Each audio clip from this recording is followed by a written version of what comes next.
नमस्कार दोस्तों, मैं हूं आपका दोस्त के बी। तो आज की इस वीडियो में हम 25 मई को एसएससी सीएचएसएल का जो एग्ज़ाम हुआ है उसके तीनों शिफ्ट में पूछे गए जीके, करंट अफेयर और सामान्य विज्ञान के प्रश्नों को डिस्कस करेंगे। तो पूरा वीडियो बहुत ही ध्यान से देखिएगा। इस वीडियो की जो पीडीएफ फाइल है वह आपको टेलीग्राम चैनल केवी गुरुजी या kvguruji.in के ऊपर प्रिंट फॉर्मेट में मिल जाएगी। तो वहां से आप इसके पीडीएफ को डाउनलोड कर सकते हैं। वीडियो की हम लोग शुरुआत करें उससे पहले मैं आपको बता दूं कि 29 मई को अनअकैडमी के ऐप के ऊपर दिन में 12 बजे एक एसएससी कॉम्बैट होने वाला है। इस कॉम्बैट में आपको 50 मिनट में 40 प्रश्न हल करने होंगे। पैटर्न बिल्कुल आपके एसएससी सीएचएसएल के ऊपर आधारित होगा। आपको यहाँ पर 10 प्रश्न इंग्लिश के मिलेंगे, 10 प्रश्न मैथ के होंगे, 10 प्रश्न जीए के होंगे और 10 प्रश्न रीजनिंग के होंगे। तो नीचे आपको डिस्क्रिप्शन में और पिन कमेंट में एक लिंक मिलेगी, उस पर क्लिक करिए, यूज करिएगा कोड KV10 और आप इस फ्री टेस्ट में इनरोल कर सकते हैं। अगर आपकी यहाँ पर टॉप रैंक आती है तो अनअकैडमी की तरफ से आपको एसएससी का कोर्स बिल्कुल फ्री में या फिर बहुत ही बड़े डिस्काउंट के ऊपर एसएससी का कोर्स दिया जाएगा। तो इससे ज्वाइन करना बिल्कुल भी मत भूलिएगा। लिंक डिस्क्रिप्शन और पिन कमेंट दोनों जगह पर आपको मिल जाएगी। ये मेरा व्हाट्सअप नंबर है, तो अगर आपके कोई डाउट होते हैं, कोई सवाल होते हैं तो इस नंबर पर आप मुझसे कांटेक्ट कर सकते हैं। अनअकैडमी के किसी भी कोर्स पर अगर आपको मैक्सिमम डिस्काउंट चाहिए या किसी भी कोर्स के बारे में आपको डिटेल में जानकारी चाहिए तो भी उसके लिए आप लोग इसी नंबर पर मुझसे कांटेक्ट कर सकते हैं। इसके अलावा अनअकैडमी पर मेरी लाइव क्लास भी होती है, तो इसे भी आप लोग ज्वाइन कर सकते हैं। तो चलिए अब इस वीडियो की हम शुरुआत करते हैं। तो एक प्रश्न पूछा गया था जो कि मतलब अभी चर्चा में भी आया था कि 1993 में कुमार सानू ने एक दिन में कितने गानों की रिकॉर्डिंग कर अपना नाम Guinness book of world record में दर्ज कराया था। तो ध्यान रखिएगा, एक दिन में 1993 में कुमार सानू ने 28 गानों की रिकॉर्डिंग की थी। कितने? टोटल 28 गानों की इन्होंने रिकॉर्डिंग की थी और इसके लिए इनका नाम Guinness book of world record में दर्ज है। तो 28 होगा इसका करेक्ट आंसर। एक प्रश्न पूछा गया था कि प्रसिद्ध संगीत और नृत्य गुरु जिनका नाम मैस नाम अमुबी सिंह है, ये हमारे किस राज्य से संबंधित हैं? तो अगर हम लोग मैस नाम अमुबी सिंह की बात करें तो ये आपके मणिपुर राज्य से संबंधित हैं। मणिपुर हो जाएगा इसका सही उत्तर। अगला प्रश्न पूछा गया था कि 2021 में किस गायिका को पद्म भूषण पुरस्कार से सम्मानित किया गया था? तो गायिका की अगर हम लोग बात करते हैं तो हमारे कार्नेटिक म्यूजिक की एक गायिका हैं जिनका नाम है कृष्णन नायर शांता कुमारी चित्रा। अब कुछ लोगों ने ये बताया कि गायिका के बारे में पूछा गया था, कुछ लोगों ने ये कहा था कि कल्बे सादिक के बारे में पूछा गया था जिनको 2021 में मरणोपरांत मिला था पद्म भूषण। तो दोनों के नाम वैसे आपको ध्यान रखने हैं। अगला प्रश्न पूछा गया कि सेबी के वर्तमान अध्यक्ष कौन है? अब देखिए, आपको ध्यान रखना है कि इसी साल मार्च महीने में सेबी की नई अध्यक्ष बनी है जो कि पहली महिला अध्यक्ष हैं। नाम उनका माधवीपुरी बच है। लेकिन अगर आपसे प्रश्न मार्च 2022 के पहले का पूछा होगा तो आपका उत्तर हो जाएगा अजय त्यागी। तो ध्यान रखिएगा, अजय त्यागी माधुरीपुरी बस से पहले सेबी के अध्यक्ष थे। सेबी की अगर हम लोग बात करते हैं तो 1988 में इसकी स्थापना हुई थी, लेकिन 30 जनवरी 1992 को एक एक्ट के जरिए इसको सांविधिक निकाय बनाया गया था। हेडक्वार्टर आपको मुंबई में इसका मिलेगा। अगला प्रश्न पूछा गया था कि तमिलसाई सुंदरराजन किस केंद्र शासित प्रदेश की एलजी हैं, यानी कि लेफ्टिनेंट गवर्नर हैं? तो तमिलसाई सुंदरराजन की बात करें तो ये हमारे तेलंगाना राज्य की राज्यपाल हैं और हमारा जो केंद्र शासित प्रदेश है पुडुचेरी की ये आपकी इस समय लेफ्टिनेंट गवर्नर हैं। एक प्रश्न और पूछा गया था कि 2028 में ग्रीष्मकालीन ओलंपिक खेल कहाँ होंगे? अब कुछ लोगों ने कहा कि ग्रीष्मकालीन पूछा गया है, कुछ लोगों ने कहा 2026 का ग्रीष्मकालीन पूछा गया। तो आपको ये ध्यान रखना है कि 2020 में जो हमारा ग्रीष्मकालीन ओलंपिक था, यानी कि जो समर ओलंपिक है, वो आपके टोक्यो में हुआ था। इसके बाद में 2022 का अभी जो हमारा विंटर ओलंपिक हुआ है, ये आपके चाइना की राजधानी बीजिंग में हुआ है। 2024 में हमारा फिर समर ओलंपिक होगा, ये आपके पेरिस में होगा। कहाँ पर? पेरिस में होगा। 2026 में आपका विंटर ओलंपिक होगा जो कि इटली के मिलान और कोर्टिना नाम के शहर में होगा। 2028 में हमारा जो समर ओलंपिक है वो आपके अमेरिका के लॉस एंजल्स में होगा और 2032 में जो हमारा ओलंपिक है ये आपके ऑस्ट्रेलिया के केनबरा में होगा। तो ये सारे नाम आपको ध्यान रखने हैं, जो भी प्रश्न पूछा गया था उसी के अनुसार आप लोग उत्तर देंगे। अगला प्रश्न पूछा गया कि हेडर शब्द किस खेल से संबंधित है। तो ध्यान रखिएगा, हेडर शब्द की बात करते हैं तो ये हमारे फुटबॉल से जुड़ा हुआ एक टर्म है। फुटबॉल से जुड़े हुए कुछ अन्य टर्म की बात करें तो जैसे येलो कार्ड हो गया, रेड कार्ड है, अटैकर है, बैक हील है, बैक पास है, कॉर्नर किक है, डिपेंडर है, ड्रिबल है, कॉर्नर फ्लैग, फार पोस्ट, ये सारे हमारे फुटबॉल से जुड़े हुए टर्म हैं। एक सिंपल सा प्रश्न आया था कि राष्ट्रीय गीत वंदे मातरम के लेखक कौन है। तो ये जो गीत है उसका जिक्र सबसे पहली बार आनंद मठ में किया गया था और हमारे जो बंकिम चंद्र चट्टोपाध्याय जी हैं उन्हीं के द्वारा ये राष्ट्रीय गीत लिखा गया था जिसका नाम है वंदे मातरम। चलिए नीचे कमेंट में आप लोग मुझे ये बता दीजिएगा कि हमारा जो राष्ट्रीय गीत और राष्ट्रीय गान है इसको हम लोगों ने कब अपनाया था। अगला प्रश्न पूछा गया कि 2021 में कुल कितने लोगों को खेल रत्न पुरस्कार से सम्मानित किया गया।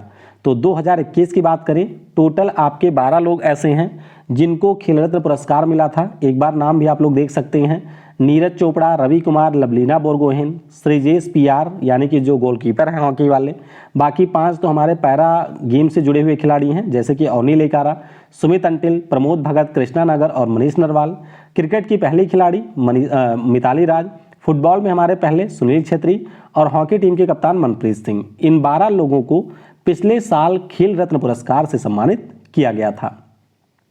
एक प्रश्न और पूछा गया था कि हमारे प्रसिद्ध भारतीय गायक जिनका नाम है पंडित भीमसेन गुरुराज जोशी, इनका संबंध किस भारतीय राज्य से है।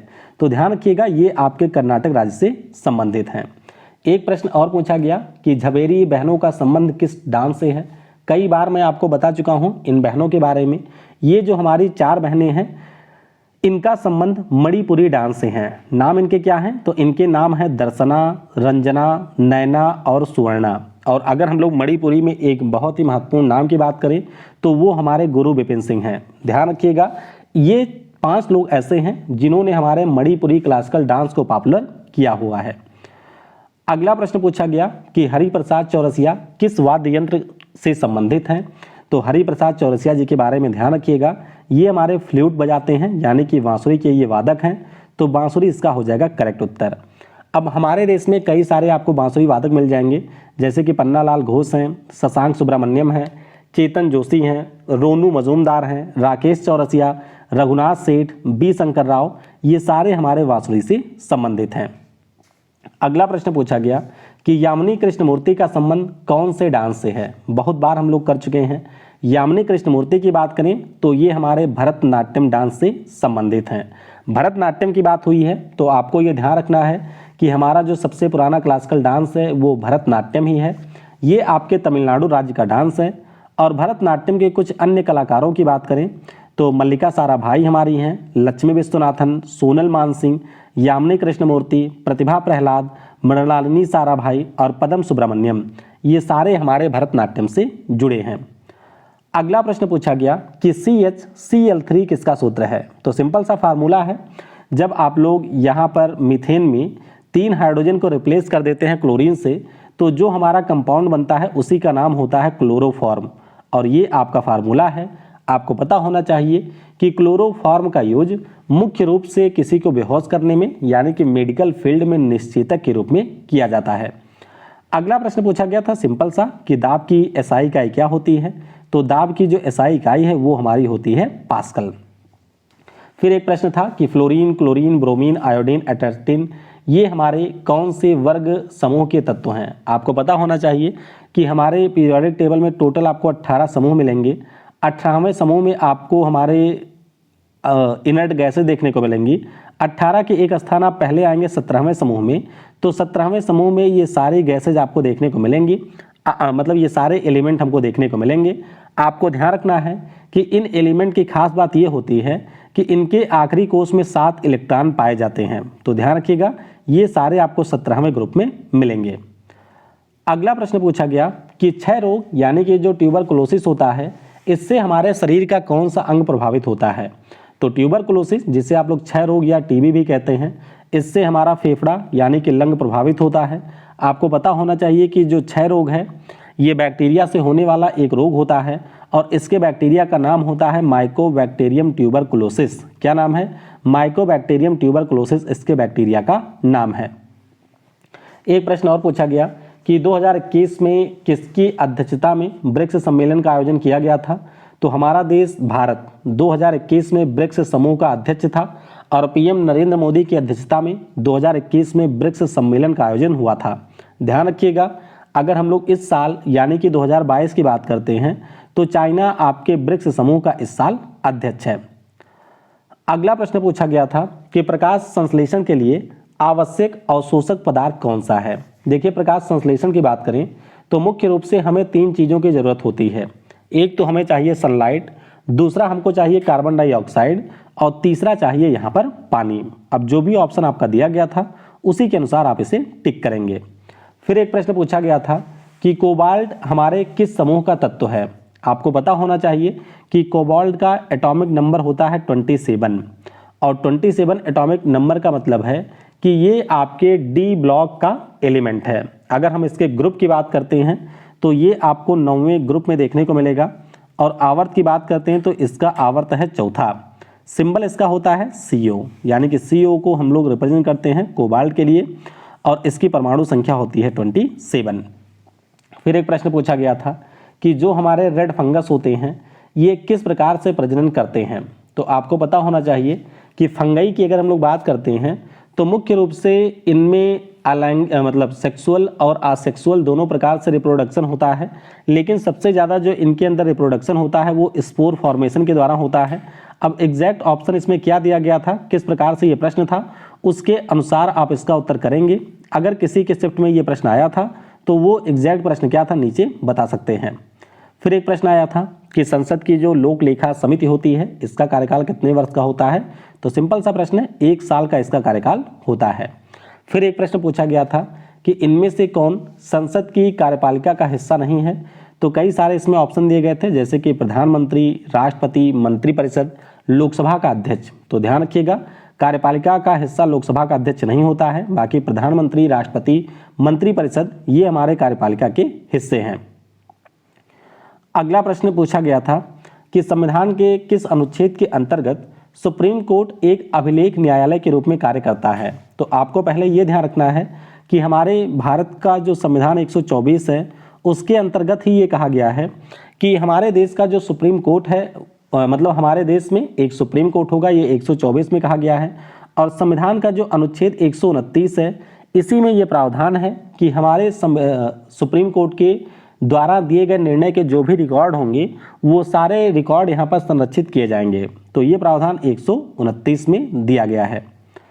अगला प्रश्न पूछा गया कि विश्व बैडमिंटन चैंपियनशिप में स्वर्ण पदक जीतने वाली पहली बैडमिंटन खिलाड़ी कौन है?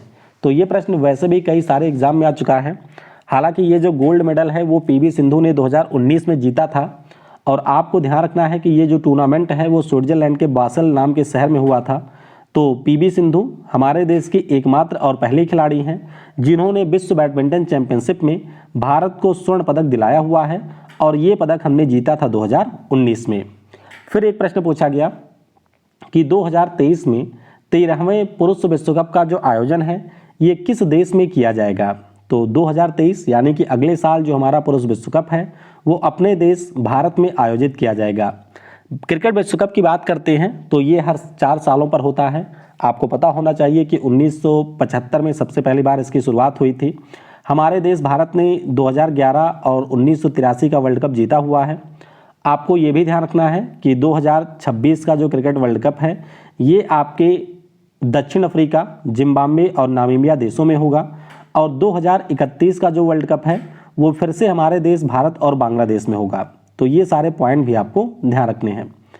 अगला प्रश्न पूछा गया कि 30 से 60 डिग्री अक्षांश के बीच में किस प्रकार के वन पाए जाते हैं? तो ये हमारा टेम्परेट रीजन होता है, यानी कि जब हम लोग 30 से 60 डिग्री अक्षांशों की बात करते हैं तो ये आपका टेम्परेट रीजन होता है।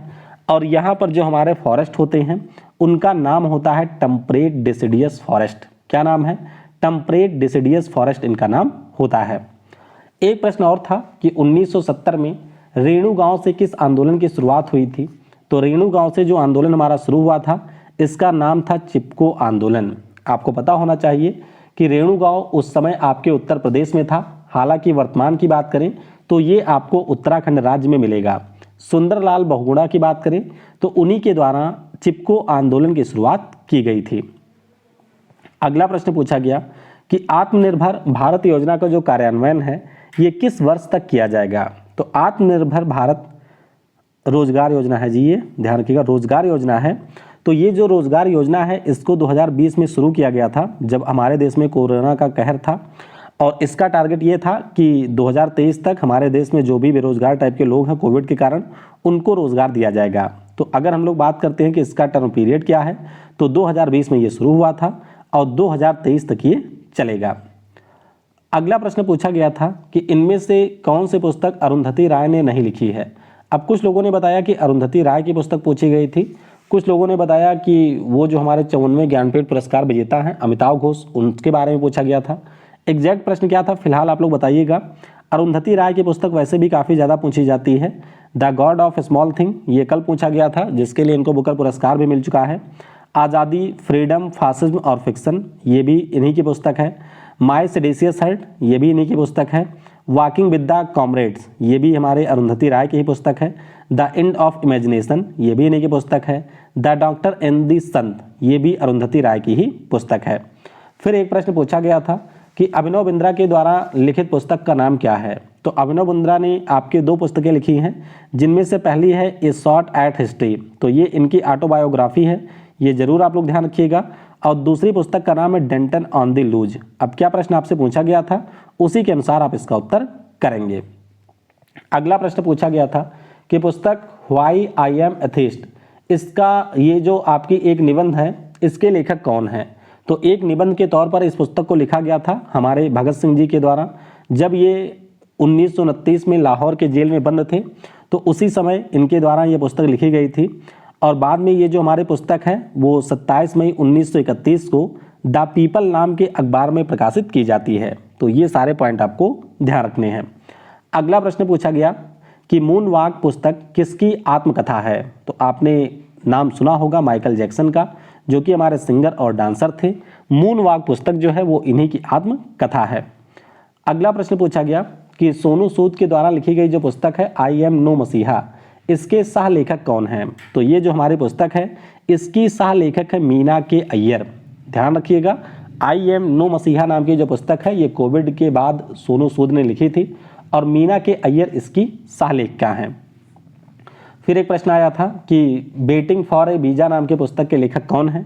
तो ये जो हमारी पुस्तक है इसको लिखा है संविधान के हमारे जनक डॉक्टर भीमराव अंबेडकर ने। तो इनका नाम भी आपको ध्यान रखना है। एक पुस्तक और आया था कि द इनहेरिटेंस ऑफ लॉस, ये जो हमारी पुस्तक है इसके लिए मैन बुकर पुरस्कार किसे दिया गया है। तो कल की क्लास में ही मैंने आपको सारे मैन बुकर पुरस्कार के विजेता और उनकी पुस्तकों के नाम बताए थे। ये जो हमारी पुस्तक है इसको लिखा है किरण देसाई ने और इसके लिए इनको भी मैन बुकर पुरस्कार मिल चुका है।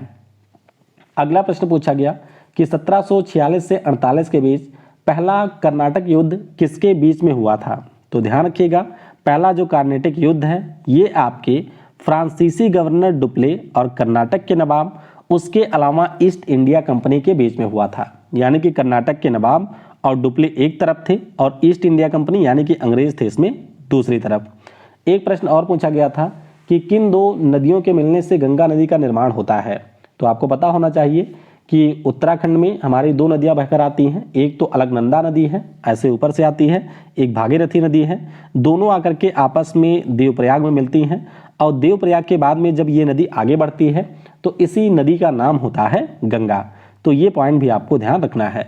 अब जितने प्रश्न मुझको यहाँ पर मिले थे उन सारे प्रश्नों को हमने डिस्कस कर लिया है।